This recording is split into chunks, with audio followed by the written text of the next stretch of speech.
Ce qu'on voudrait, c'est pouvoir se libérer à l'écrit, faire glisser sa plume sans appréhension, que le mot colle trait pour trait à sa pensée pour l'exprimer au plus juste, sans être embêté par un E muet ou un accord tordu. Et quitte à se faire juger, ce qu'on aimerait, c'est être apprécié pour le contenu et non sur l'apparence ou sur la forme. Sauf que la réalité, c'est que la forme influence la crédibilité que les gens donnent au contenu de notre message. Pour de sombres histoires de muets ou pour des chicanes d'homophones, tu perds toute ta légitimité et plus personne ne considère ce que tu écris. C'est fini, tu as perdu l'attention de ton lecteur. C'est dommage de passer pour un fantoche seulement parce que tu ne maîtrises pas le code, que tu n'as pas en main la clé qui ouvre l'attention de ton interlocuteur de l'autre côté de la page.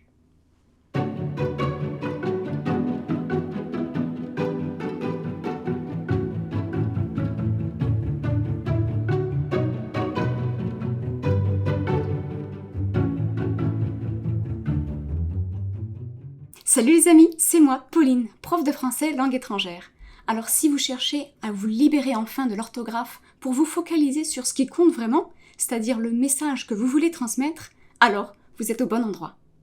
Alors pour qu'on parte bien sur de bonnes bases, comprenez tout d'abord que ce n'est pas que l'on soit pointilleux ou obsédé par la correction orthographique. Ce n'est pas non plus que intervertir un D final avec un T nous donnerait de l'urticaire. Non, pas du tout. Après tout, l'erreur d'orthographe n'est pas une faute morale. D'ailleurs, maîtriser la bonne écriture, ce n'est pas ce qui vous rendra plus intelligent, mais l'art d'écrire sans bavure a longtemps été considéré comme une forme minima de respect en France. La condition nécessaire pour qu'on considère ce que tu as à dire. Et encore aujourd'hui, cela a un fort impact. Alors, on pensera ce qu'on voudra. Est-ce que être aussi rigoriste ou aussi arc-bouté sur l'orthographe et les principes grammaticaux, est-ce que c'est bien ou est-ce que c'est mal? Là n'est pas la question, peu importe au fond. La réalité pratique, c'est qu'à un moment donné, quand tu te rends compte que tu ne possèdes pas l'orthographe usuelle, c'est une épine dans le pied qui te rappelle tes faiblesses et tes hontes à chaque fois que tu marches vers un stylo ou vers un clavier d'ordinateur. Ça génère du stress, un manque de confiance et des stratégies d'évitement. Alors à la fin, beaucoup d'énergie perdue. Et puis, il paraît que ça peut être un jeu si on le prend du bon côté. Alors c'est sûr qu'on va gagner en confiance pour pouvoir se concentrer sur le principal, la valeur de nos idées. Alors peut-être que vous gardez de mauvais souvenirs de dictées rayées au stylo rouge frénétique. Peut-être que vous êtes découragé, déprimé, vous avez abandonné.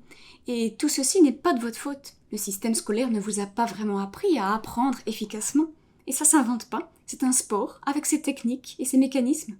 La mémoire est un muscle, qui, comme tout muscle, doit être entraîné.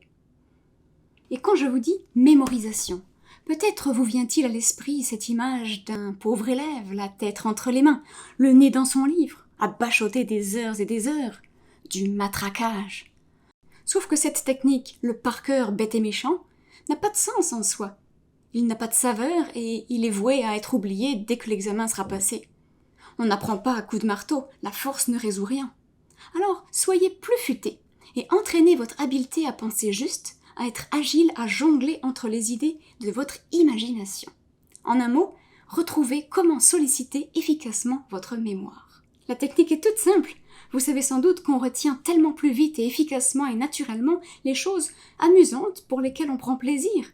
Alors, pourquoi vouloir faire entrer de force des choses fades et vides de sens? Pimentez le plat pour le rendre digeste. Ajoutez-y du sel.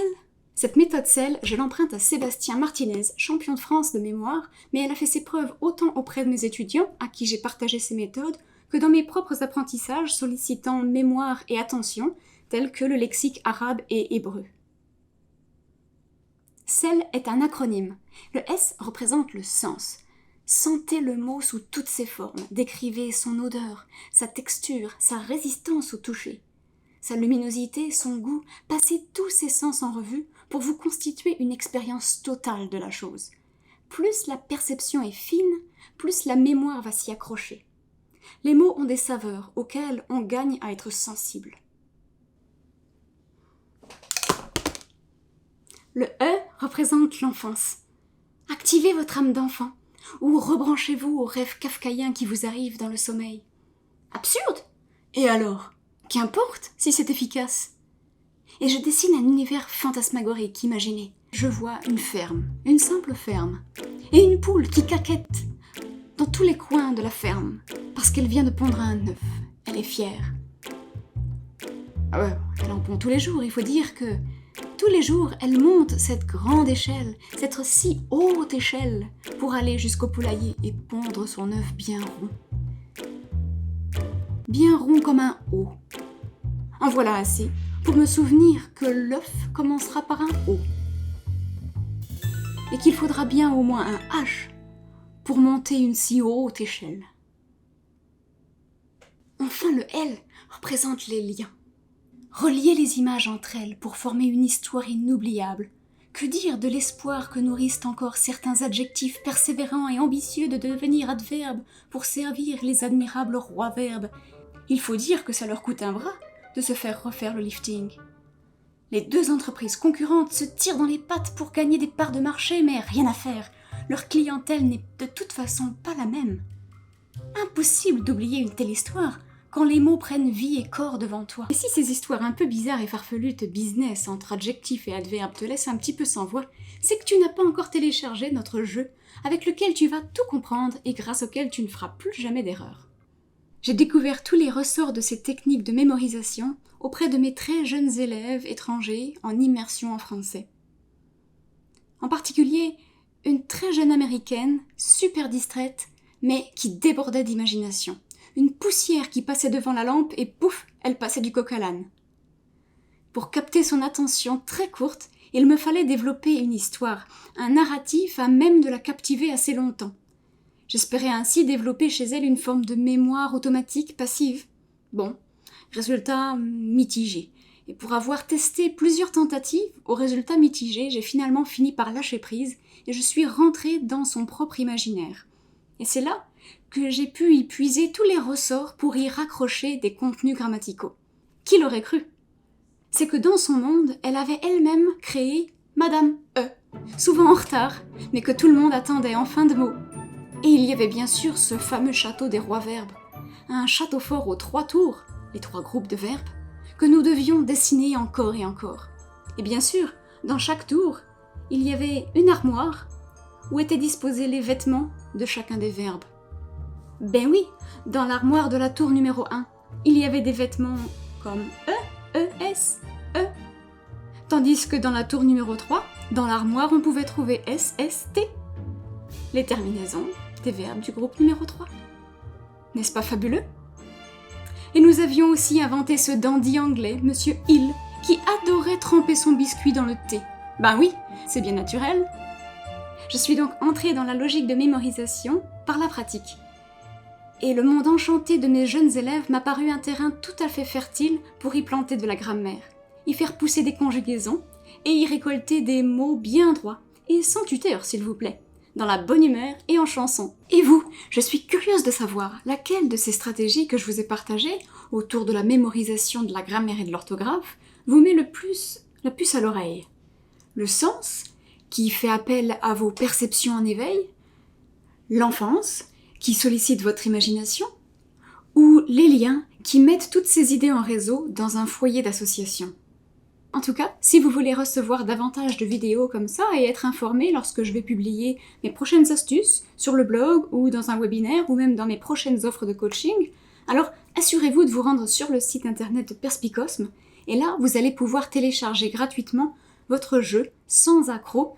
Et dans ce jeu, quelque chose me dit que vous allez déjà casser certains blocages grammaticaux tout en voyageant autour du monde. Je vous en dis pas plus.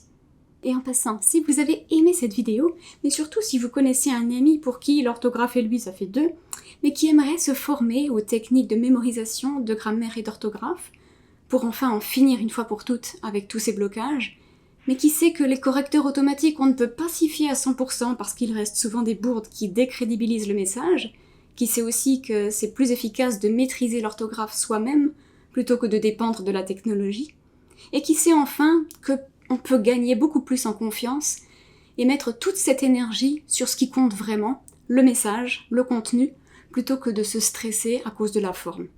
Alors et si vous pensez que ces clés-là que je viens de partager pourraient l'aider, alors sentez-vous à l'aise de faire la journée de cette personne-là, simplement en partageant la vidéo que vous venez d'écouter. Et si vous savez déjà que c'est pour vous, alors cliquez juste en dessous de la vidéo sur le bouton qui s'intitule « Joindre le grimoire de l'orthographe ». Ça va vous amener à un formulaire d'inscription, vous remplissez nom, prénom, carte de crédit, tout est sécure. Une fois que c'est fait, vous cliquez sur « Achat » et moi, je vais vous retrouver de l'autre côté pour vous expliquer la suite de l'aventure. C'était Pauline ici. On se revoit bientôt. Bye tout le monde!